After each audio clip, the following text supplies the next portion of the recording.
এই মেয়ের রাস্তায় পানি পড়েছিল, তো এই ভদ্রলোক তার কোট খুলে রাস্তায় রেখে দেয় যাতে মেয়ের জুতা নোংরা না হয়। কিন্তু যখনই সে কিছু দূর সামনে যায় তো অন্য এক লোকও তার জন্য এমনটাই করে, আর মেয়ে সামনে চলে যায়। তখন ওই লোক দেখে সামনে সমুদ্র, তো সে ভয় পেয়ে যায় আর অনেকগুলো কোট এনে মেয়ের সামনে ফেলে দেয় যাতে পানিতে রাস্তা হয়ে যায়। এরপর জাহাজে থাকা লোকেরা তার সামনে একের পর এক কোট ফেলতে থাকে আর রাস্তা বানাতে থাকে যাতে ওই মেয়ে হেঁটে হেঁটে অর্ধেক দুনিয়া পার করতে থাকে।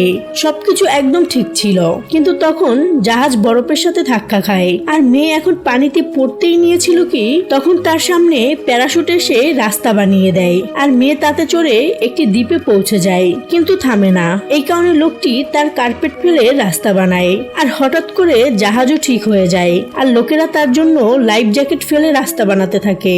আর এভাবেই সকল পুরুষেরা তাদের জ্যাকেটের বলি দেয় শুধুমাত্র এটা দেখার জন্য যে সে সোজা হেঁটে তার গার্লফ্রেন্ডের কাছে যায় আর তাকে কিস করে।